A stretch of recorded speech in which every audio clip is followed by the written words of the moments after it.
Finally हमारी Duke और RC दोनों की सर्विसिंग का टाइम हो गया है। यहाँ पे टेल आईडी लगती है, तो ये होल्स की वजह से होता है क्या ना, इसमें पानी जाता है। क्योंकि ब्रेक पैड की ड्यूक 390 में कॉस्टिंग अप्रॉक्स 2800 रुपये से 3000 आगे वाली पड़ती है, पीछे वाली का मुझे याद नहीं। तीसरी चीज़ जो सबसे इंपॉर्टेंट होती है वो होती है आपके ब्रेक पैड। गाड़ी मेरी ड्यूक को अप्रॉक्स हो चुके हैं 1.5 साल से थोड़ा ज़्यादा हो चुका है, तो इसका मैं कूलेंट फ्लश करवाऊंगा। जैसे ये होता है ना कि आप जिस दिन सर्विस पे जाते हो ना, तो उस दिन आपको अचानक से कई चीज़ होती है, जैसे आप छोटी छोटी चीज़ें भूल जाते हो, जैसे किसी का बोल्ट निकल गया किसी पैनल का, तो वो आप लगाना भूल जाते हो। मतलब चीज़ें यार, गाड़ी जब ज़्यादा चलाते हो ना तो प्रॉब्लम आती ही है गाड़ी में, ठीक है, छोटी मोटी। तो उन सब चीज़ों के बारे में बात करता हूँ।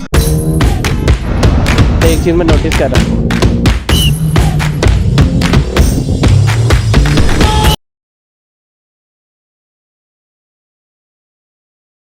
Hello guys, welcome to my YouTube channel Engineer Writes. कैसे हैं आप लोग? आई होप आप सब बढ़िया होंगे। I am back with another video. Finally हमारी ड्यूक और आरसी दोनों की सर्विसिंग का टाइम हो गया है। तो सर्विसिंग से पहले मैंने सोचा एक ऐसी वीडियो बनाई जाए जिसमें आपको कुछ नई चीज़ों के बारे में समझाया जाए और आप जिससे हम अपनी गाड़ी को अच्छे से मेंटेन कर सकें। और कुछ चीज़ें जो हम भूल जाते हैं, जैसे कुछ लोग होते हैं ना जो डायरेक्ट आज सर्विसिंग का डेट आ गया तो डायरेक्ट चले जाते हैं सर्विस सेंटर और वहाँ पे जाके सर्विसिंग कराने लगते हैं, ठीक है। और कई चीज़ों से छोटी छोटी छूट जाती हैं। तो अगर आप सर्विस कराने जा रहे हैं अपनी गाड़ी की, तो पहले ही क्या करें कि कुछ 1 दिन पहले 2 दिन पहले अपना आराम से गाड़ी के साथ बैठ जाएं और अच्छे से एक वॉक अराउंड होके देख लें कि मतलब गाड़ी में क्या क्या चीज़ें करानी है और क्या नहीं करानी है। जैसे ये होता है ना कि आप जिस दिन सर्विस पे जाते हो ना, तो उस दिन आपको अचानक से कई चीज़ होती है, जैसे आप छोटी छोटी चीज़ें भूल जाते हो, जैसे किसी का बोल्ट निकल गया किसी पैनल का, तो वो आप लगाना भूल जाते हो। या तो मान लीजिए आपको सिस्टम अपडेट कराना है तो वो भूल जाते हो। ये छोटी छोटी चीज़ें लोग भूल जाते हैं। तो आप कर क्या सकते हैं ना कि 1 दिन पहले अपनी गाड़ी के साथ टाइम बिताइए, ठीक है। आराम से बैठ के देखिए कि क्या क्या पार्ट्स आपको सही कराने हैं, किस चीज़ की कमी है गाड़ी में, जो आपको सर्विस सेंटर में बंदे को बतानी है कि आप उस चीज़ों पे पॉइंट पे लाइक वर्क करें। जब सर्विस सेंटर पहुंचो ना, तो आपको सोचना नहीं पड़ता कि हाँ यार कुछ छूट तो नहीं गया, छूट तो नहीं गया। तो तुरंत 1 दिन पहले ही आप दिमाग में रखिए कि क्या कराना है और सर्विस सेंटर में जाके सारी चीज़ें आपको बतानी पड़ेंगी, कोई दिक्कत ही नहीं होगी। हम लोग की दोनों गाड़ी की सर्विसिंग डेट आ चुकी है, दोनों के साथ ही सर्विस कराता हूँ, तो दोनों में अच्छी खासी मतलब चीज़ें हैं यार। गाड़ी अब जब ज़्यादा चलाते हो ना तो प्रॉब्लम आती ही है गाड़ी में, ठीक है, छोटी मोटी। तो उन सब चीज़ों के बारे में बात करता हूँ। तो सबसे पहले तो इस ड्यूक और आरसी में दोनों की सर्विस होगी, जिसमें इंजन ऑयल तो देखिए चेंज होता ही होता है, ठीक है, नॉर्मल सी बात है।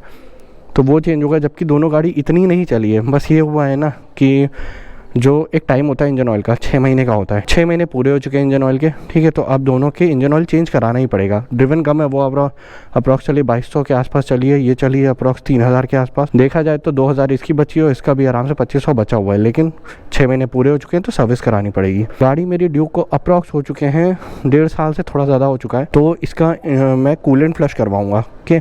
और आरसी बहुत पुरानी हो चुकी है, तो इसका भी कूलेंट फ्लश कराऊंगा। कई लोग होते हैं जो कूलेंट ना जब से गाड़ी ले रखते हैं सिर्फ कूलेंट एडअप कराते रहते हैं। जैसे प्रॉब्लम ये होती है कि आपको एक्सप्लेन करने की कोशिश करता हूँ, होता ही है। जैसे मान लिया आप कूलेंट डालते हो, तो आप जब नॉर्मली एक्सचेंज कराते हो ना, तो कभी कभी क्या होता है सिर्फ कूलेंट आपका लाइक ओपन करते हो, सारा कूलेंट ड्रेन होता है, तो कुछ पार्ट रह जाता है। जब आप गाड़ी 5-6 साल चलाते हो, ठीक है, तो होता है ना कि अगर आप फ्लश नहीं कराओगे तो अच्छा खासा अमाउंट गंदे कूलेंट का रह जाता है। तो आप नया कूलेंट डालोगे ना तो उसमें गंदगी रह जाती है। तो कूलेंट फ्लश कराना मुझे लगता है 2 साल में ज़रूरी होता है। तो 2 साल में आप एक बार तो करा ही लो, या 1.5 साल में, अगर आपके ऊपर है, ताकि आपका कूलेंट जो है ना, जो आप फ्लश कराने के बाद डलाओगे तो पूरा फ्रेश डलेगा। रेडिएटर है वो बिल्कुल नए कूलेंट से चलेगा, तो ये बेनिफिट होता है। तो ड्यूक का भी मैं फ्लश करवाऊंगा, क्योंकि इसकी ये नई गाड़ी है तो 1.5 साल हो चुका है, तो इसको फ्लश करवाना है और उसका भी फ्लश कराना है। तीसरी चीज़ जो सबसे इंपॉर्टेंट होती है वो होती है आपके ब्रेक पैड।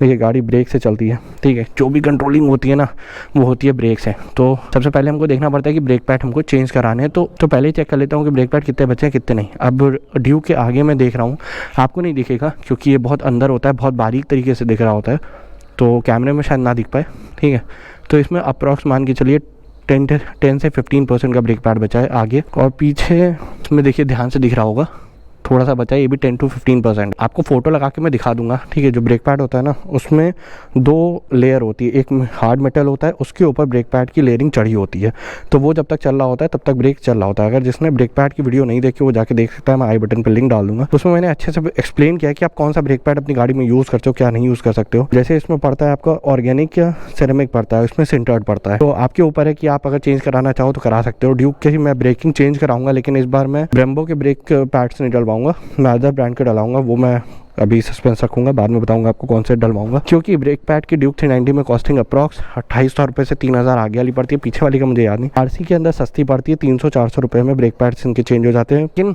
ड्यूक की बहुत महंगी है। क्यों? ड्यूक की मैं अप्रॉक्स मान के चलिए 2800 बताए, वो आगे पड़ता है, पीछे वाले का भी उतना ही होगा, 1200-1500 के आसपास इतने का पड़ता है। तो हम उसका कुछ अलग ब्रांड चूज़ करेंगे, क्योंकि मैंने ऑनलाइन रिसर्च किया था तो कई लोग अलग अलग ब्रांड का यूज़ करते हैं जो कि बहुत अच्छा रिस्पॉन्स करता है, तो हम भी यूज़ करके देखेंगे और फिर मैं अपना ओपिनियन बताऊंगा आपको कि वो ब्रेक पैड कैसे है। तो अब ये सारी बातें हो गई, ठीक है। 3 चीज़ें हम लोगों ने क्लियर कर ली। इंजन ऑयल जो चेंज होता ही होता है, ठीक है। कई लोग होते हैं क्या ना, जला हुआ इंजन ऑयल यूज़ करते हैं, तो ये सब पे ना जाइएगा, फ्रेश इंजन ऑयल डलवाइए, कोई ज़्यादा मतलब हाई पे ना जाइए। कई लोग होते हैं ना जो फ्रेश इंजन ऑयल नहीं डलवाते, कुछ लोग होते हैं जो इंजन ऑयल के साथ गलती क्या करते हैं, जो गाड़ी वो नहीं होती है जब आती है तो सर्विस सेंटर में 1000 किलोमीटर में चेंज हो जाता है, तो उनका इंजन ऑयल दिखने में सही रहता है। तो कई लोग क्या करते हैं, पैसे बचाने के लिए वो नई गाड़ी का इंजन ऑयल डाल लेते हैं, क्योंकि अभी वो 1000 किलोमीटर चला है। लेकिन बता दूं वो बहुत पुराना हो गया होता है, इसीलिए उसको चेंज कराना जरूरी होता है। तो वो सस्ते के चक्कर में रह के पुराना वाला इंजन ऑयल डलवा लीजिए। 1200 रुपये का इंजन ऑयल आता है, 1100 रुपये का, वो डलवा लीजिए, ज़्यादा बेटर है। और कई लोग लिक्विड मॉली का यूज़ करते हैं जो कि प्राइस में सस्ता होता है और उसकी ड्यूरेशन कम होती है। ड्यूरेशन इन द सेंस मान के चलिए 3000 किलोमीटर तक का उसका ड्यूरेशन होता है, मतलब यूजेबल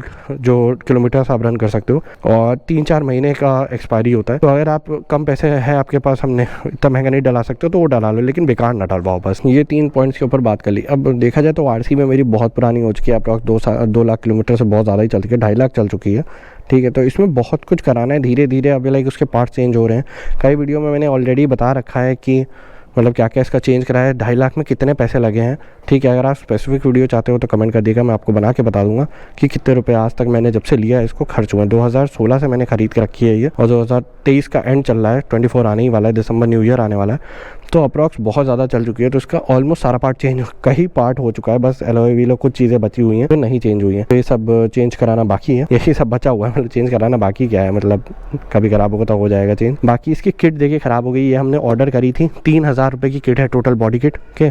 तो वो देखेंगे, अगर हमको करानी होगी तो करा लेंगे, जहाँ तक मैं हूँ कराने पे, लेकिन बजट देखिए इंक्रीज़ होता है। सर्विस दोनों की कराएंगे तो अप्रॉक्स 7-8 हज़ार रुपये की सर्विसिंग होगी, ठीक है, दोनों गाड़ी की। और टायर चेंज करवाना है पीछे का, वो भी अप्रॉक्स 4,500 रुपये का पड़ेगा, ठीक है। तो वो चेंज कराना है हमको, आगे वाला टायर भी चेंज कराना है, क्योंकि ये अपाचे का गलती से हमने ये अपने में डलवा लिया था, क्योंकि उस समय इमरजेंसी पड़ गई थी, तो इसको भी चेंज करवा देंगे हम। ये पड़ेगा अप्रॉक्स 3000 रुपये का ये पड़ेगा। तो देखा जाए मोटा मोटा 20-30 हज़ार रुपये का खर्चा है दोनों गाड़ी में, ठीक है। तो वो इस महीने नेक्स्ट महीने तक हम करेंगे, न्यू ईयर के बाद तक उसका सब कुछ मिला लेंगे। ड्यूक का तो 4000 रुपये की सर्विसिंग उसकी होगी, ठीक है। तो मान के चलिए 30 से 40 हज़ार रुपये का दोनों को मेंटेन करने का खर्चा हमारा पड़ जाएगा। तो ये सब चीज़ें मोटी मोटी हैं जिनको हम क्लियर करेंगे इस महीने और न्यू ईयर की सर्विसिंग में। और इसमें देखा जाए तो पीछे वाले टायर की कंडीशन इसकी बहुत ही सही है। इसी साल जिनने वो वीडियो देखा हो जिसमें हमने इसको चेंज करवाया था अपोलो अल्फा को, अप्रॉक्स मुझे जहाँ तक याद है 6-7 महीने हुए हैं इसको, लेकिन इसका लाइक बहुत बढ़िया कंडीशन है, अभी कोई दिक्कत नहीं हुई इसके। देखिए साइड वाले ग्रूव्स भी बिल्कुल सही हैं, तो कोई कराने की चेंज नहीं है इसको ज़रूरत। और आगे वाला टायर भी इसका बिल्कुल सही है, ये बस न्यू टायर है, जिनको नहीं पता हो ये मैंने टायर चेंज करवाया है 3 बार, वो वीडियो मैं आई बटन पर दे दूँगा। कई बार क्लेम कराया, अपोलो का नहीं था वो, मिडजेलर का था, तो थोड़ी बहुत नौटंकियाँ हुई थी उसमें। तो टोटल यही है, देखिए मान के 30,000 रुपये तक का खर्चा है गाड़ी में, ठीक है। सर्विसिंग वर्विसिंग सब कुछ मिला के, मतलब इसका पूरा काम वाम A to Z जो मेरे माइंड में है। इसकी ये देखिए लेफ़्ट वाली जो इंडिकेटर है वो काम नहीं करती है, क्योंकि इसकी वायरिंग थोड़ी हिल गई है। हिल क्या गई है मैं बताता हूँ आपको। ये देखिए जो होल्स देख रहे हैं यहाँ पे टेल आईडी लगती है, तो ये होल्स की वजह से होता क्या है ना, इसमें पानी जाता है, बारिश में देख रहे ना गंदी है, तो बारिश में पानी जाता है तो होता क्या है ना, इसके ऊपर वाले चेम्बर में थोड़ा वायरिंग में ना पानी और मिट्टी चली गई, जिसकी वजह से इसकी इंडिकेटर थोड़ी बहुत लूज़ हो गई होगी वायरिंग। तो उसको सही करना है, किसी वीडियो में इसको भी सही करेंगे। इंडिकेटर सही है, बस ऊपर वाले चेम्बर में जो पानी वानी हल्का मिट्टी गई है उसकी वजह से वायरिंग ख़राब हो गई है थोड़ी बहुत, मतलब कार्बन जमा हो गया होगा, धूल मिट्टी बहुत ज़्यादा हो गई होगी, तो उसको क्लीन कराना है। यहाँ पे नंबर प्लेट इंस्टॉल करेंगे हम ताकि कोई प्रॉब्लम ना हो। तो ये सब काम करवाने हैं इसमें, ओके।